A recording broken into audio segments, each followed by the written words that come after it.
আসসালামু আলাইকুম। কেমন আছেন সবাই? ভালো আছেন নিশ্চয়ই? আলহামদুলিল্লাহ, আমি ভালো আছি। কড়াইতে তেল দিয়ে দিয়েছি, তেলটা গরম হয়ে গিয়েছে। এখন আমি দিয়ে দিচ্ছি গোটা জিরা ফোড়ন। আপনাদের তো বলাই হয়নি আমি কি রান্না করতে যাচ্ছি। আজ আমি রান্না করব বেগুন আলু দিয়ে তেলাপিয়া মাছে একটু ঝাল ঝাল করে। শীত শীত তো চলেই আসলো, এই সময় সবজি দিয়ে মাছ বা শীতের সবজি যাই বলেন না কেন সেটা খেতে কিন্তু খুবই ভালো লাগে। জিরাটা আমার ফুটে এসেছে,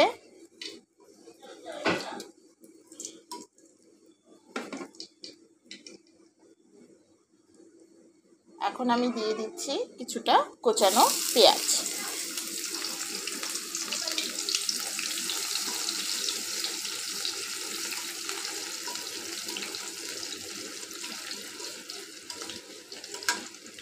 পেঁয়াজটা আমার একটু হয়ে আসুক। দেখেন পেঁয়াজটা আমার হয়ে গেছে, এখন আমি একটু সামান্য পানি দিয়ে দিচ্ছি। এতে এখন আমি একে একে দিব হলুদের গুঁড়া, মরিচের গুঁড়া, ধনিয়ার গুঁড়া, জিরার গুঁড়া, স্বাদ মতো লবণ। মরিচের গুঁড়াটা একটু বেশি দিচ্ছি, কারণ হচ্ছে আমি শুরুতেই বলছি ঝাল ঝাল করে রান্না করব আজকে।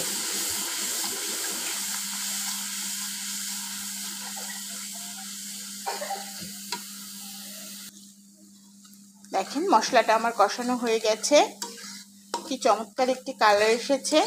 এখন আমি এতে দিয়ে দিব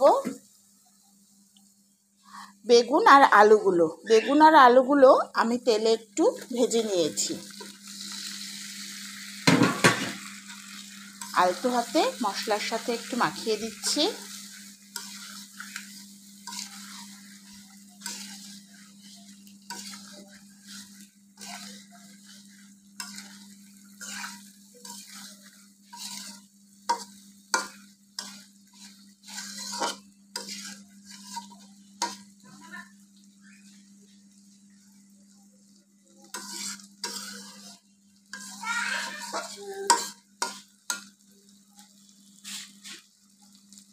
আমি একটু সময়ের জন্য এটাকে ঢেকে দিয়ে দেব।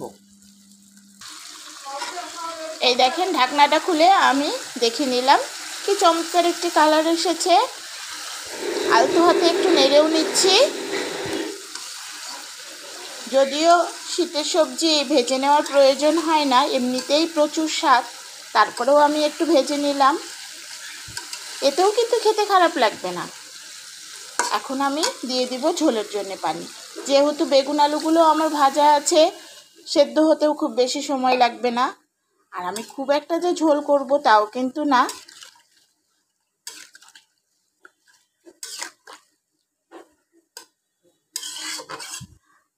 আর একটু পানি লাগবে।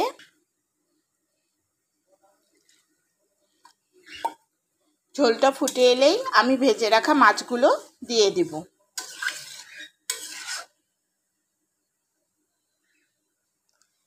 এখন আমি এর সাথেই দিয়ে দিব কেটে রাখা কাঁচামরিচগুলো। এখন ঝোলটা ফোটার জন্য অপেক্ষা করি। দেখেন ঝোলটা আমার কি সুন্দর বলক এসে গেছে। এখন আমি দিয়ে দিব ভেজে রাখা মাছগুলো।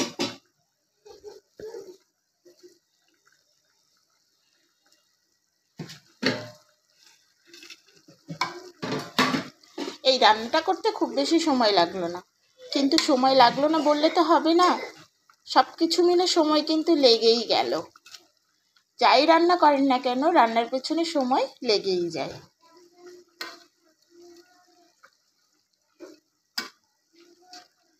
আমি মাছগুলো ঝোলের মধ্যে একটু ডুবিয়ে দিলাম। আর এখন দিয়ে দিব কেটে ধুয়ে রাখা কুচনো ধনিয়া পাতাগুলো। শীতের দিনে ধনিয়া পাতা ছাড়া তরকারি যেন ভালোই লাগতে চায় না। আমার তো লাগে না, আপনাদের কার কার পছন্দ এমন ধনিয়া পাতা দিয়ে তরকারি সাথে সবজি, আমাকে অবশ্যই কমেন্ট করে জানাবেন। এখন আর কিছুক্ষণের অপেক্ষা। দেখেন রান্নাটা আমার হয়ে গেছে, চুলার আঁচটা বন্ধ করে দিলাম।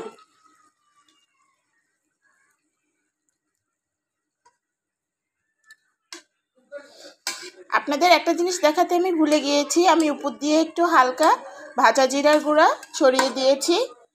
কি সুন্দর মাখো মাখো একটা ঝোল হয়েছে, খুব বেশিও না খুব কমও না, আর দেখতেও চমৎকার লাগছে।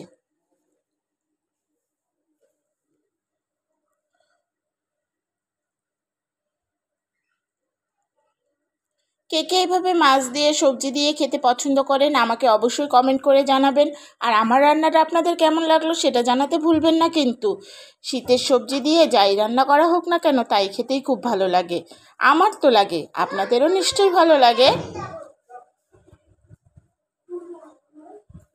প্লিজ আমার পাশে থাকবেন, আমার চ্যানেলটিকে সাবস্ক্রাইব করবেন, লাইক কমেন্ট শেয়ার করবেন, পাশে থাকা বেল আইকনটি বাজিয়ে দেবেন যাতে পরবর্তীতে কোনো রান্না দিলে সেটা সবার প্রথমে আপনার কাছে চলে যায়। ভালো থাকবেন সবাই, আজ এই পর্যন্তই। আল্লাহ হাফেজ।